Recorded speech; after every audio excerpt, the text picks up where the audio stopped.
Bonjour à tous et à toutes. Je salue bien sûr ceux que je n'ai pas pu saluer personnellement.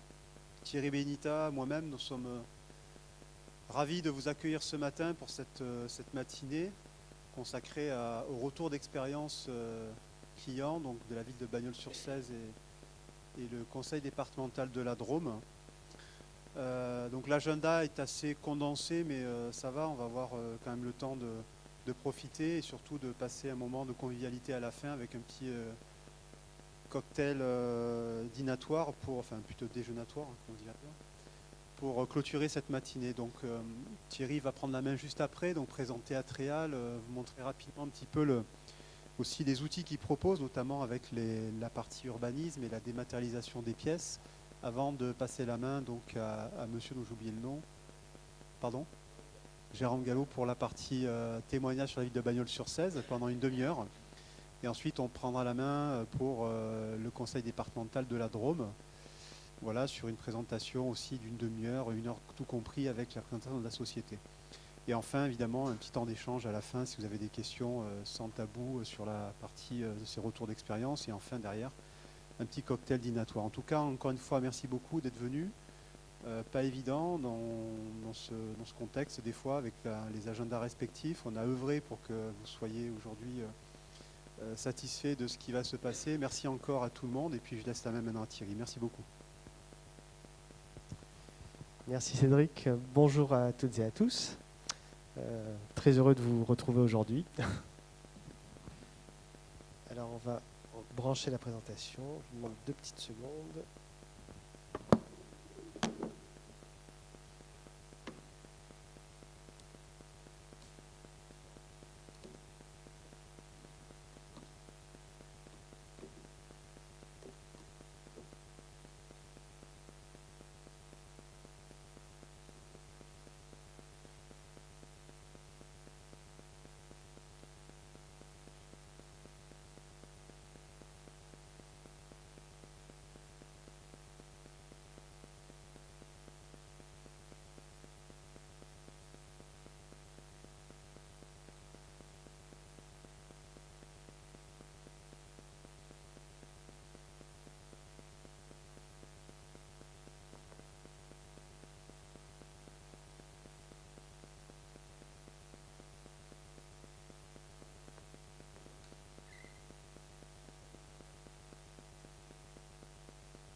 Très bien.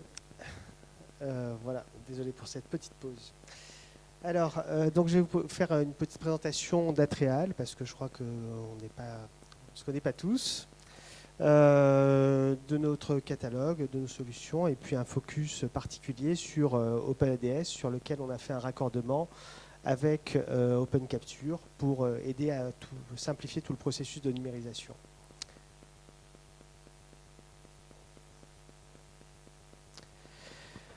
Donc, Atréal est une société qui a été fondée en 2003, qui a aujourd'hui 20 ans, qui est positionnée sur le secteur des collectivités territoriales pour aider à l'informatisation et à la digitalisation des différents métiers des collectivités. Donc, nous, on travaille comme Edicium sous licence libre et l'ensemble de nos solutions sont développées sur une forge publique. Donc notre valeur ajoutée, elle vient de notre savoir-faire et des prestations d'accompagnement, de mise en œuvre que l'on propose, d'assistance, et aussi de toute la partie juridique. On va en reparler un peu plus loin. Donc on travaille avec l'ensemble des collectivités territoriales, donc les communes, communautés de communes, agglomérations, métropoles, les syndicats. C'est aussi nous qui sommes derrière Patronum, la solution du ministère de la Culture, qui commence à être maintenant largement utilisé par les UDAP, mais qui est en train de se généraliser à tous les services du ministère de la Culture sur une suite qui va être sur l'année prochaine et premier semestre de l'année suivante. On est donc implanté sur l'ensemble du territoire national, métropole et outre-mer. Je suis désolé, il y a une espèce de défilement là qui est contrariant. Donc on travaille sur un modèle collaboratif avec les collectivités. Alors c'est un petit peu l'histoire d'Atreal, puisque au début ça a été vraiment un partenariat sans économie, c'était vraiment de la collaboration parce qu'on avait des intérêts convergents entre la ville d'Arles et nous. Donc ça a été un petit peu le démarrage de ce qui s'est baptisé par la suite la communauté Open Mairie, dans lequel nous on avait notre rôle de prestataire de services et la ville d'Arles, eux, étaient plus sur le pilotage du développement de solutions informatiques qui répondaient à des problématiques métiers de la collectivité. Et puis de fil en aiguille, notre modèle s'est stabilisé ou s'est précisé autour de l'édition. Il y a un peu moins de 10 ans, on est devenu officiellement éditeur de solutions pour les collectivités territoriales, donc avec un catalogue que je vais vous présenter un petit peu plus loin. On travaille dans le cadre de partenariats, bien sûr. Alors, il y a l'association Adulacte, que certains connaissent, qui est l'association qui assure la promotion du logiciel libre auprès des collectivités territoriales. On est référencé à l'UGAP, on participe à plusieurs événements, dont régulièrement les RPLL ou le Locataire numérique. Alors l'objectif pour nous, c'est vraiment d'apporter des solutions qui soient adaptées aux besoins des utilisateurs. Et quand je disais tout à l'heure qu'on travaille main dans la main et que c'était un petit peu la genèse de l'entreprise, c'est aussi l'histoire d'aujourd'hui, puisqu'on met en place des ateliers utilisateurs auxquels tous nos utilisateurs peuvent participer pour parfois réfléchir à des éléments de feuille de route, permettre d'entendre aussi les besoins du terrain. Et c'est pris en compte. Réellement, on fait en sorte d'être à l'écoute et de rester à l'écoute et de faire en sorte que le logiciel ou les solutions sur lesquelles on travaille évoluent toujours dans le sens du bien commun, dans le sens du respect aussi du travail de nos utilisateurs. Donc on s'est positionné sur 5 métiers. L'urbanisme dont j'ai parlé autour de OpenADS, donc pour les instructions de toutes les demandes d'autorisation. Alors OpenADS, même s'il s'appelle ADS, il est un peu plus large que ce que son nom indique et il peut être utilisé pour, de manière générale, instruire des demandes d'autorisation, gérer des commissions, produire des documents échangés, gérer des arrêtés. Voilà, tout ça, en fait, ce champ fonctionnel est très souple. OpenADS est extrêmement configurable et c'est comme ça qu'il a pu s'adapter à différents profils d'organisation qui vraiment n'ont pas les mêmes attentes. Sur les établissements recevant du public, les ERP dans le jargon, donc on a la solution OpenAria. Les cimetières, donc avec Open Cimetière, un logiciel qui roule à tombeau ouvert, comme certains disent, donc qui fait toujours rigoler beaucoup. Open débit de boisson pour gérer tout ce qui est licence de débit de boisson et les élections autour de la gestion des listes électorales OpenElec et de l'animation des journées d'élection Open Résultats. Donc ces 2 derniers logiciels peuvent être utilisés ensemble ou de manière complètement découplée. Voilà. Donc voilà, ça c'est l'ensemble de notre gamme solutions.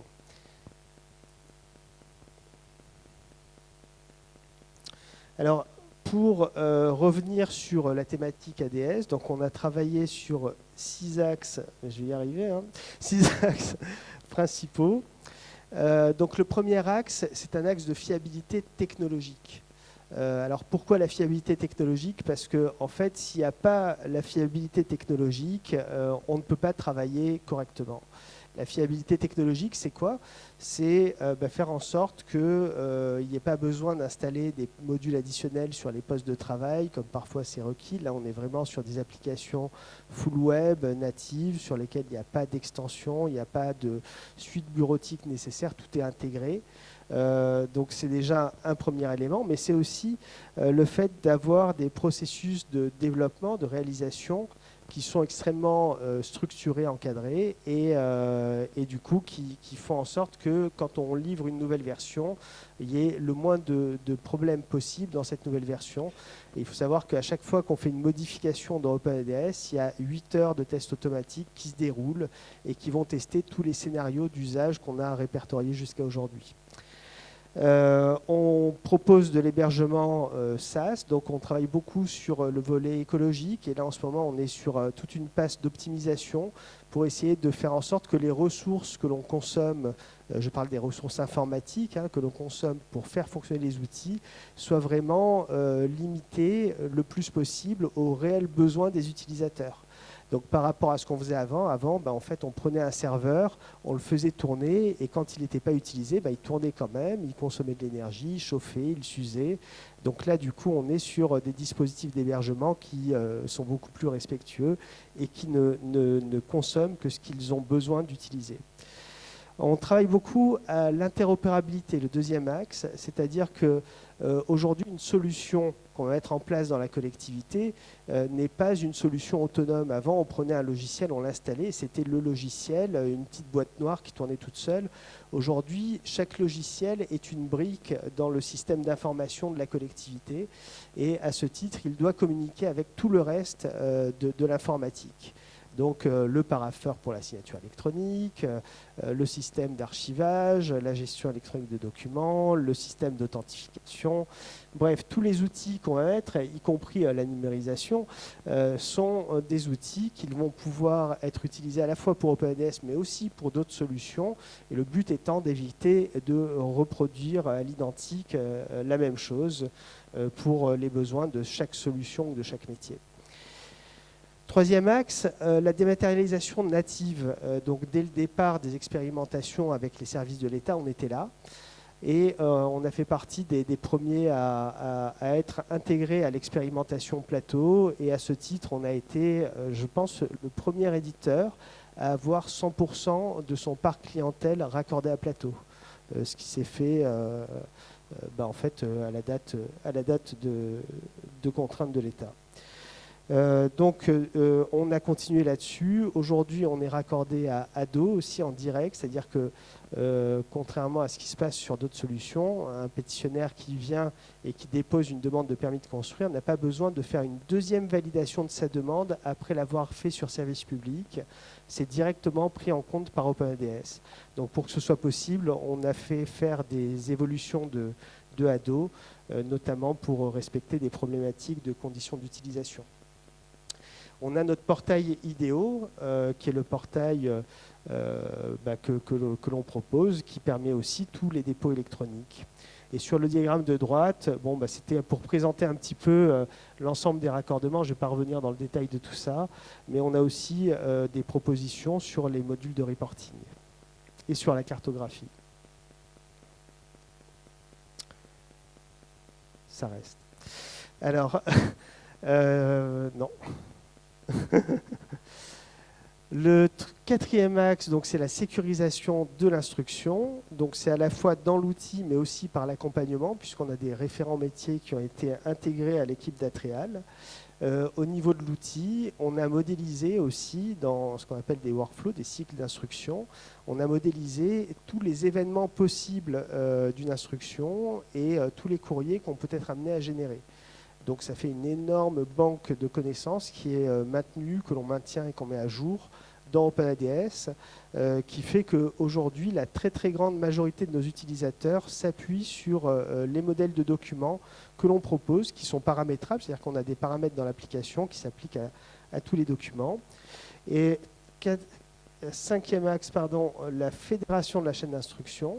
Donc ça, c'est l'idée que derrière un outil d'instruction aujourd'hui, il y a aussi un espace collaboratif. Donc ce sont les services instructeurs qui collaborent avec les services des communes avec différents niveaux, bref, des personnes qui sont extérieures aussi, qui vont pouvoir recevoir des consultations directement dans OpenADS quand ils ne sont pas raccordés au service de l'État, ou alors des personnes à qui on donne des accès en consultation, des élus ou des responsables qui peuvent aussi intervenir. Donc pour tout ça, on a développé un ensemble de mécanismes d'échange, de messagerie interne ou externe, de circuits de validation qui permettent de gérer les différentes situations susceptibles de se produire.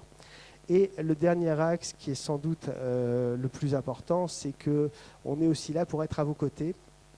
Et nous, dans la mise en œuvre et dans le suivi derrière, on essaie vraiment d'être présent et d'être là, en fait, le jour où vous en avez besoin pour répondre à vos problématiques et à vos besoins en accompagnement. Alors, je vais vous montrer juste quelques écrans assez rapidement. Donc là, je suis connecté à un OpenADS, donc on est sur le tableau de bord qui est personnalisable, qui va présenter différents indicateurs. Et donc là, c'est l'administrateur du service qui va pouvoir décider de quelles informations mettre en avant. Donc on a toute une batterie d'indicateurs proposés sur les nouveaux dossiers arrivés, la dématérialisation, les attentes de signature, enfin en gros tout ce qui peut nécessiter d'avoir un suivi spécifique ou des actions à entreprendre parce qu'il y a des situations qui se produisent. Donc encore une fois, tout ça est très générique, hein, et les indicateurs peuvent être renommés, ils peuvent être configurés, affinés en fonction des besoins. Et ils permettent d'aller directement à l'essentiel quand on se connecte à l'outil. Donc là, je vais aller sur les derniers dossiers déposés. Donc l'idée, c'est quoi? On a une déclaration préalable qui a été enregistrée et on va aller charger le jeu de données correspondant dans OpenCapture.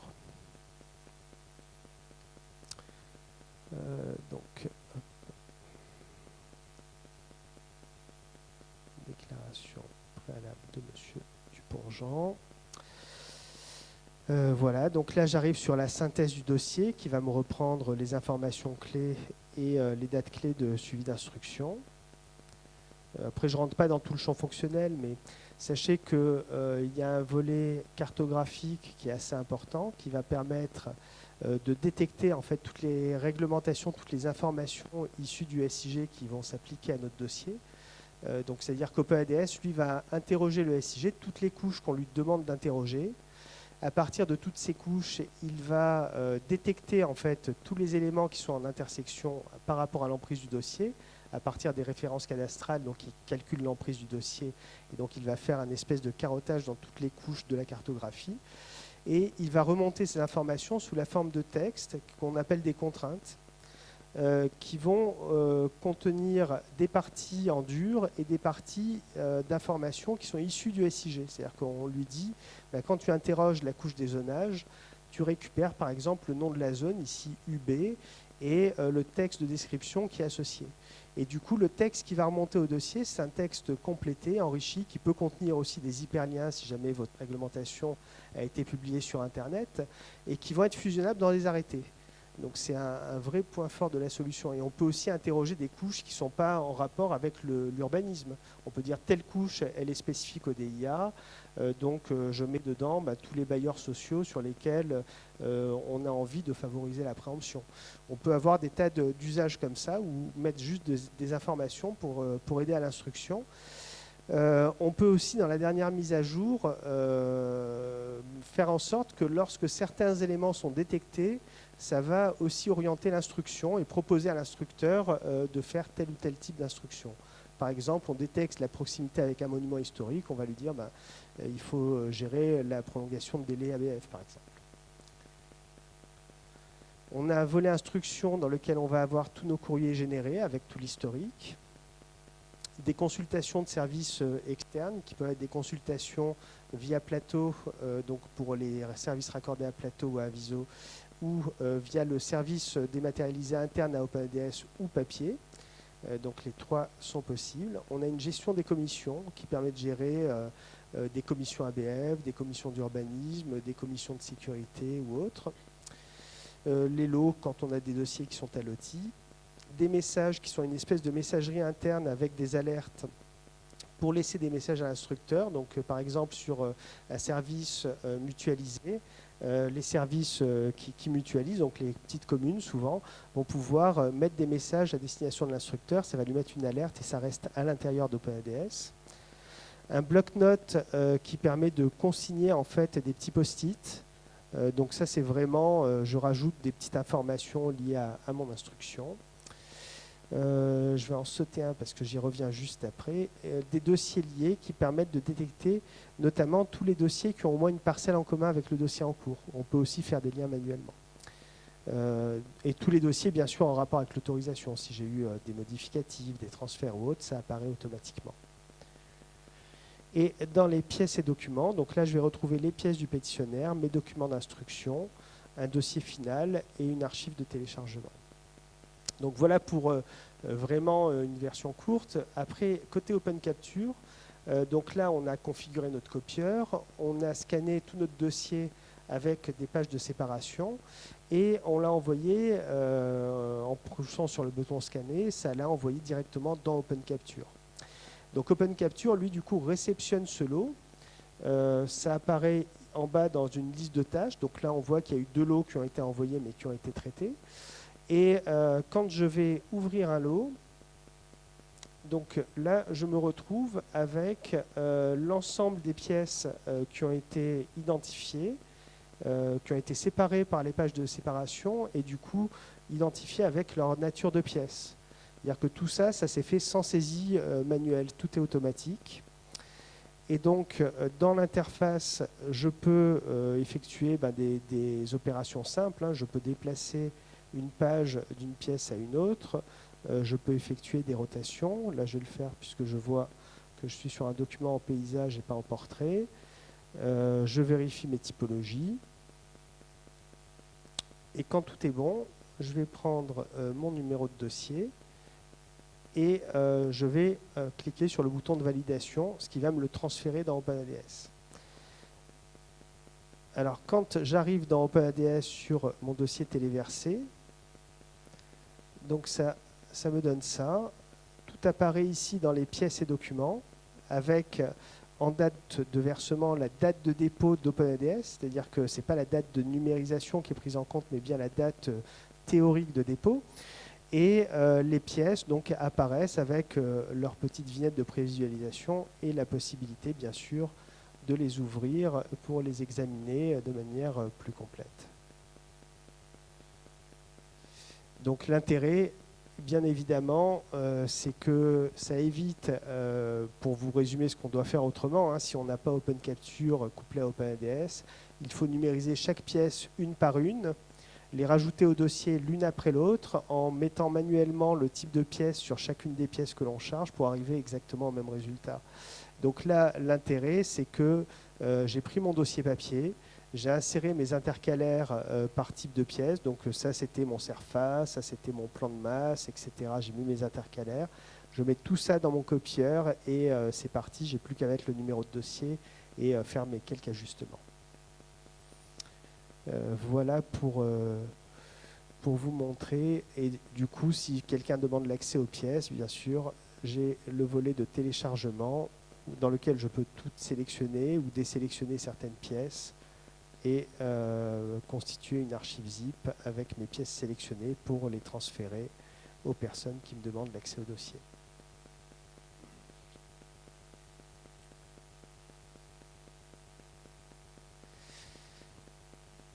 Voilà pour la petite présentation. Donc, je tiens à remercier les équipes d'Edicium avec lesquelles on a travaillé pour cette intégration, puisque là, il y a eu tout un travail de typage de pièces, d'harmonisation des nomenclatures que l'on a fait ensemble et qui a donné lieu à quelque chose de vraiment très très simple d'utilisation. Et voilà, et là, je suis à vous pour vos questions.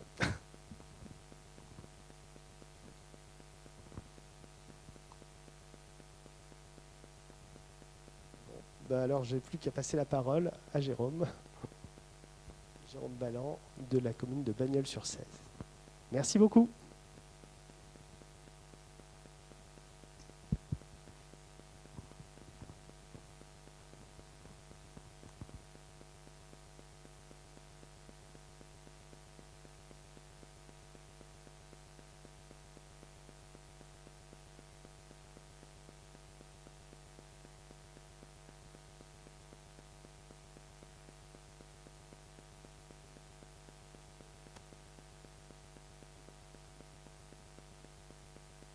Bonjour à tous, donc Jérôme Balland, je suis chef du service urbanisme de la commune de Bagnols-sur-Cèze dans le Gard, commune de 20 000 habitants.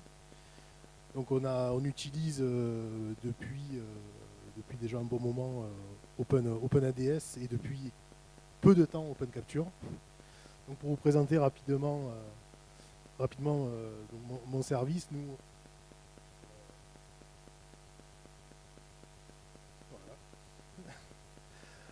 donc on est un service composé de 7 agents. On a des missions assez étendues. J'ai voulu plutôt marquer sur les missions qui nous permettaient l'utilisation des logiciels OpenADS, donc notamment au niveau de tout ce qui est instruction du droit des sols, les établissements recevant du public, les enseignes, les préenseignes, les publicités, les DIA également, donc les déclarations d'intention d'aliéner, avec la gestion des affaires foncières. Et après la gestion aussi des infractions, hygiène, salubrité, environnement, où également on peut avoir besoin d'OpenADS pour gérer ces choses-là. Pour mon rôle à moi, je suis chef de service aménagement urbain depuis 11 ans. J'ai un master en droit public et management des collectivités. Moi, mon rôle, c'est surtout de coordonner le travail de l'ensemble des services. Je suis l'administrateur pour la commune d'OpenADS. Et je gère tout ce qui est planification, études urbaines, projets urbains en relation directe avec le directeur général des services et le maire.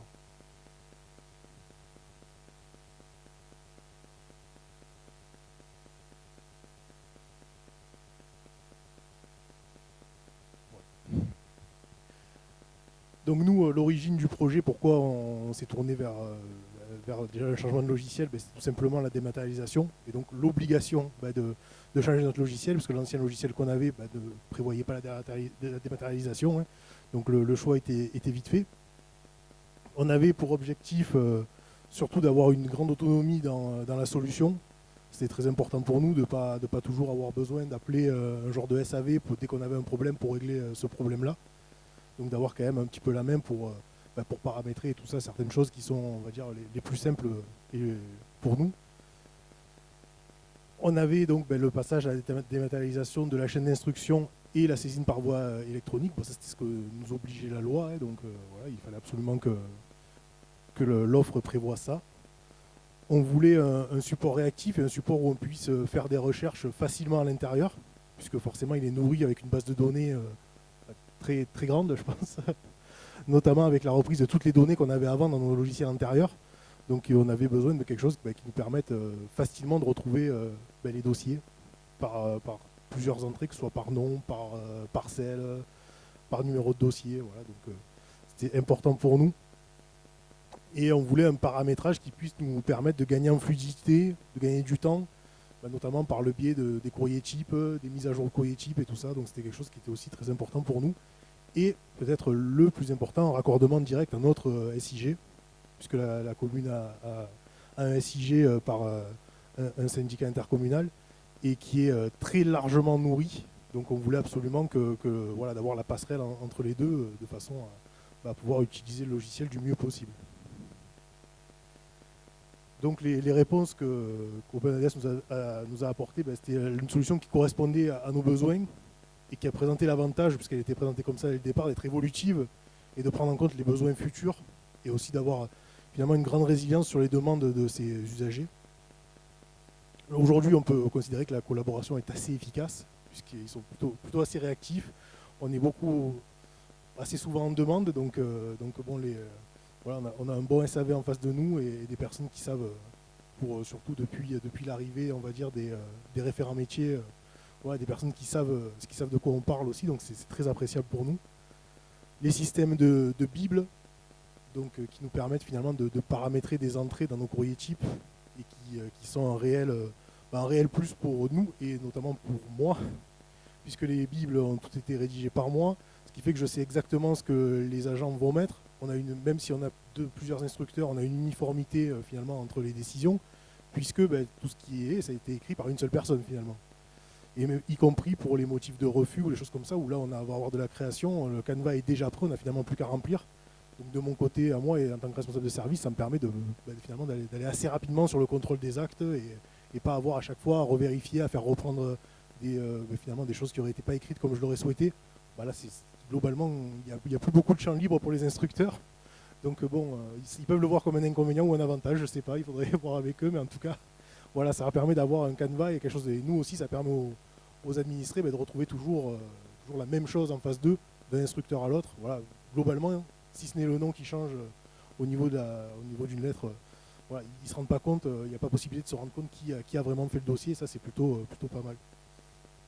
Et le cadre d'instruction est plutôt sécurisant, puisqu'on a tout ce qui est effectivement tout ce qui est proposition d'instruction. En plus aujourd'hui avec les références au SIG, elles sont en plus orientées, donc c'est quelque chose qui fonctionne plutôt très bien.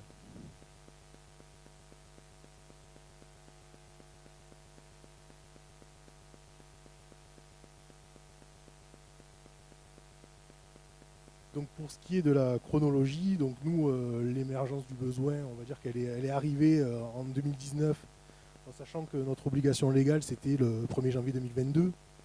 Donc on y a commencé à y penser tôt, mais on a commencé à vraiment faire du travail tard. Donc on s'est au départ associé avec d'autres communes de l'agglomération, du Garaudagnen, puisqu'on on est dans l'agglomération du Garaudagnen.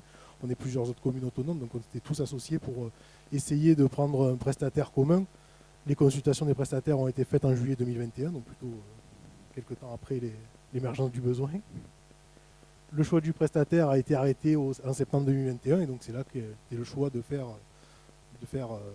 travailler OpenADS et Atreal.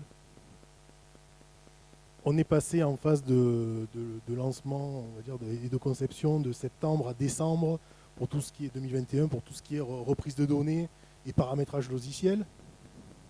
Comme rien n'est simple, c'est à cette période-là qu'on s'est rendu compte que finalement, on avait des fonctionnements très différents les uns avec les autres, et notamment les communes autonomes avec l'agglo, forcément, n'avaient pas les mêmes fonctionnements, puisque l'agglo a aussi ses communes membres, parce que nous en commune autonome, on n'a pas. Et donc à cette période-là, on a gentiment dit à M. Benita que ce serait bien de nous proposer finalement une solution par entité instructrice et non plus une solution globale. Donc là, on a été plutôt agréablement surpris parce que ça s'est fait très très vite. Donc on a pu commencer à la mi-décembre à être en production et tous avec nos solutions différentes. Donc ce qui a été bien, voilà, quelque chose qu'on n'avait pas anticipé, qui s'est plutôt très bien déroulé. Et ensuite, donc, on a eu les formations donc, de novembre à décembre 2021. Et ensuite, donc, l'utilisation réelle du logiciel à partir du 1er janvier 2022.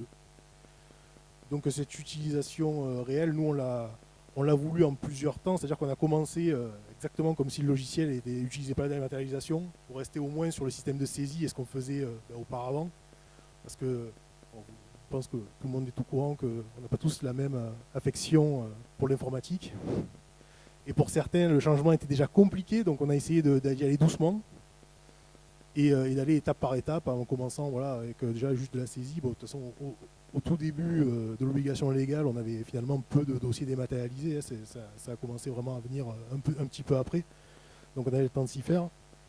Et par la suite, donc, on est passé à tout ce qui est déjà consultation de services dématérialisés. Donc là, en plus, il a fallu faire beaucoup de pédagogie avec les services qui allaient se servir d'OpenADS, eux également, de notre solution.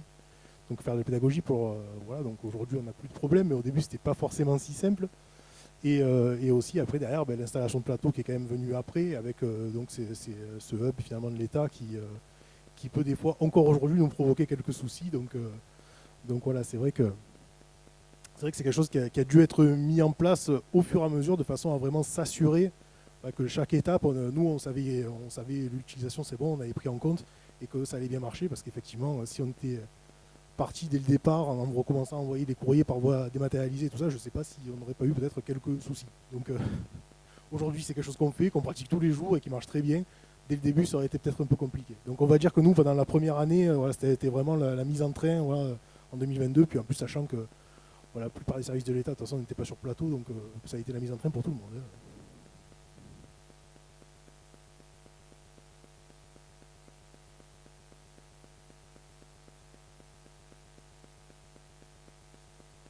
Donc au niveau des bénéfices qu'on a pu observer par rapport à notre ancienne façon de fonctionner, donc c'est l'expression de nos besoins à nous qui ont été particulièrement bien pris en compte par Atreal, puisque voilà, on a eu vraiment la solution qu'on désirait. On a eu les formations pour pouvoir utiliser nous tout seul le logiciel, et ça c'était important. Et malgré ce, si on a vraiment un problème insoluble pour nous, on a toujours bien sûr le SAV vers qui se tourner. L'extranet fonctionne plutôt très bien, puisque généralement quand je fais un ticket et que je le fais, on va dire, si je le fais aujourd'hui, généralement, au plus tard demain, j'ai une réponse sur mon ticket, donc c'est quand même très appréciable. Donc ça, c'est plutôt une bonne nouvelle pour nous.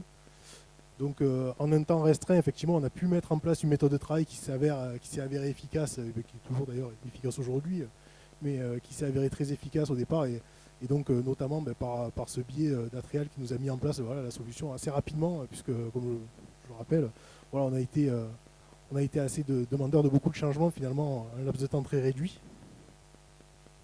Et donc, malgré les réticences des instructeurs, des assistants administratifs, parce qu'au départ, forcément, on ne veut pas changer de méthode de travail, on préférait rester à l'ancienne, même si on se fait une raison, parce que de toute façon, on n'a pas le choix.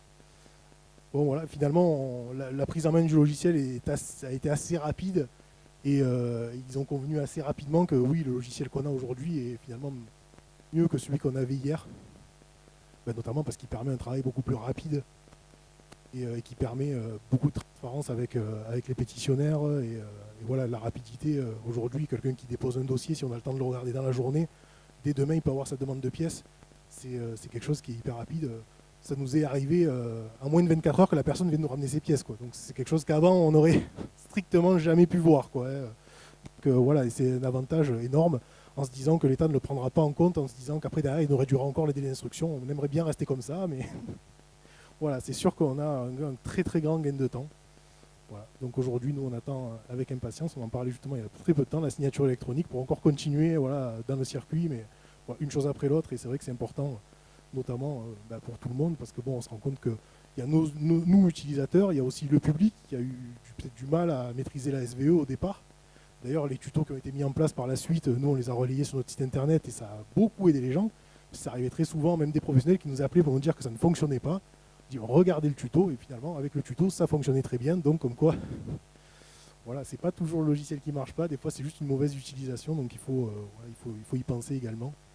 Et puis bon, après on a les problèmes, voilà, bien sûr, le hub de l'État, plateau, des fois il peut y avoir des petits dysfonctionnements, et puis après on a aussi les relations avec le contrôle de légalité, ou bon, voilà, tout ça mis en place, et toutes ces relations informatiques, on va dire que des fois c'est pas forcément simple, mais en tout cas on voit que plus le temps passe et mieux ça marche, donc c'est pour nous plutôt une très bonne nouvelle.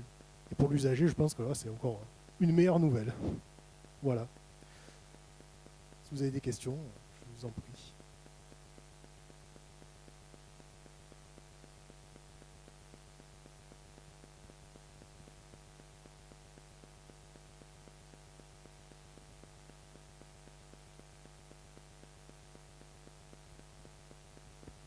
Merci pour cette présentation. Moi, j'ai une question en fait qui est plus pas liée forcément à l'environnement d'OpenADS, mais on est dans le sud de la France, on connaît aussi les contraintes, la pression qu'on a sur le foncier, etc., etc.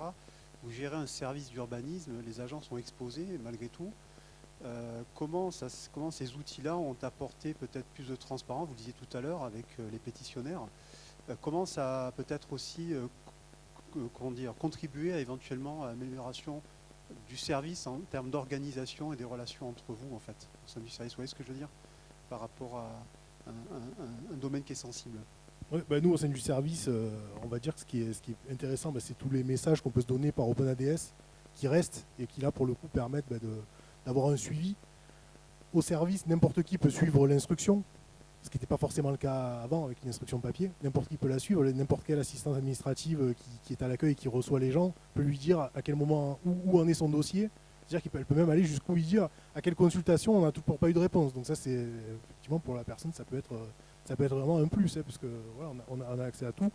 Et pour les pétitionnaires, on va dire, s'ils ont utilisé la SVE, quelque chose qui est très bête parce qu'ils l'avaient déjà avant, hein, mais des fois ils s'en souviennent pas. Avec la SVE, ils savent à quelle date ils ont déposé leur dossier, à quelle date on leur a demandé des pièces, tout ça. Même si tout ça ils l'avaient avant papier, moi ça m'est arrivé fort souvent qu'on me dise mais monsieur j'ai déposé mon permis depuis 1 an et vous m'avez toujours pas répondu. Non, ça c'est pas possible. Et finalement quand on regarde, ben non vous voyez on va vérifier les dates, ça fait pas 1 an, en fait ça fait 2 mois. Bon, voilà. Effectivement on est dans le sud, des fois les gens ont tendance un peu à exagérer. Là, le fait qu'il ait la SVE et qu'il ait devant lui la date, ben, il n'y a plus de doute, il n'y a plus qu'à aller voir son dossier, il sait quand c'est que ça a été déposé. Donc oui, pour ces choses-là, c'est clair qu'on arrive à être beaucoup plus pertinent sur la réponse, quoi. Et plus on est pertinent, ben forcément, plus les gens prennent confiance et moins ils ont de défiance. Oui, en tout cas, la transparence par rapport aux pétitionnaires, je pense, a dû apporter effectivement beaucoup plus de sérénité. Et à partir du moment où on apporte l'information, je pense aussi effectivement ça permet de donner en fait cette vision en fait des gens et donc de pouvoir aussi calmer de temps en temps et pouvoir avoir plus de fluidité dans les échanges. Oui, et puis aujourd'hui aussi, ce qui est intéressant, voilà, c'est que l'accès à l'information dans le service, on l'a tous en même temps. Ce qui n'était pas forcément le cas avant. Moi, avant, j'avais mes instructeurs, ils avaient leur dossier. J'étais en réunion avec le maire, il me demandait où était un dossier. La plupart du temps, très honnêtement, je ne pouvais pas lui répondre, à part que ce soit un dossier très significatif que j'avais suivi, mais sinon, ce n'était pas le cas. Aujourd'hui, j'ai mon ordinateur avec moi, je peux lui faire la réponse tout de suite. Donc, la transparence, elle est pour vraiment tout le monde, finalement, pas que les pétitionnaires.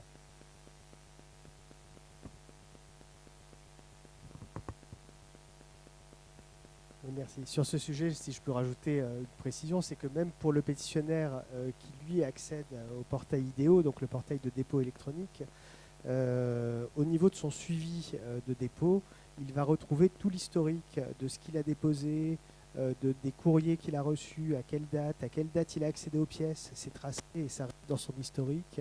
Et du coup, dans une interface unique, il va voir vraiment tout ce qui s'est passé sur son dossier et ça lui permet parfois d'éviter sans doute de poser des questions incongrues.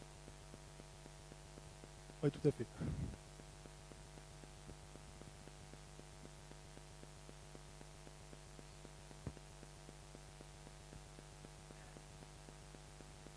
Vous disiez tout à l'heure que vous aviez un ancien logiciel. Déjà d'une part, sur l'ancien logiciel, vous y êtes resté combien de temps? Et deuxième question, est-ce que le changement a été facile pour les agents du service? Alors sur l'ancien logiciel, on y est resté un peu moins d'une dizaine d'années. Donc c'est quand même, ils avaient. C'est quand même déjà pas mal. Ouais. C'est quand même pas mal. C'est quand même pas mal. Je pense qu'on a dû rester 7-8 ans. Voilà, 7-8 ans. Ça crée des habitudes. Et quand on change de logiciel, est-ce que les agents... Alors les 2 premiers jours, effectivement, on m'explique que c'est impossible de travailler avec ce logiciel-là, qu'il n'est pas du tout adapté. Bah oui, parce que forcément, l'autre n'était pas du tout fait de la même façon. Si vous voulez, par exemple, pour les agents qui vont saisir, l'autre, c'est représenter grosso modo le CERFA. Donc c'était très simple. Prenez le CERFA, saisissez au bon endroit. Et voilà. Là, effectivement, on n'est plus vraiment sur la même chose. Parce qu'il ne faut pas aller aux mêmes endroits. Mais une fois qu'on a pris l'habitude, si ce n'est le demandeur qui ne se saisit pas au même endroit, après toutes les informations du CERFA, on va les chercher à un autre endroit. On va dire que oui, forcément, il y a un temps d'adaptation. Mais pour ça, honnêtement, qui est assez court. Voilà. Moi, en tout cas, je pense que ça a été assez court. Et très honnêtement, on a des publics différents. Il y a des gens qui s'y adaptent beaucoup plus vite que d'autres. Donc même ceux qui ont tendance à s'y adapter moins vite au changement informatique sont quand même assez vite adaptés à ça. Voilà. Mais c'est des choses, on va dire, à mettre en place. Oui, à ce moment-là, il faut enregistrer alors qu'avant il fallait pas. Ou voilà, il y a des petits tips à prendre et forcément, il faut quelques temps, pour les avoir. Mais après, une fois qu'on a, en fait, tous les bénéfices qu'on va en retirer par rapport à la dématérialisation et au suivi vont rapidement gommer. Aujourd'hui, je suis sûr que les personnes ne se souviennent même plus de ce qu'on avait avant. Parce que le bénéfice est beaucoup plus grand. Donc même si c'est un peu différent, même si peut-être que c'est dans leur tête moins simple qu'avant, mais au final, c'est tellement plus efficace que du coup, on ne se rend pas compte. Et puis le côté moins simple, on s'y adapte. C'est l'histoire aller de quelques semaines à 1-2 mois max sur une carrière. Je pense que c'est faisable.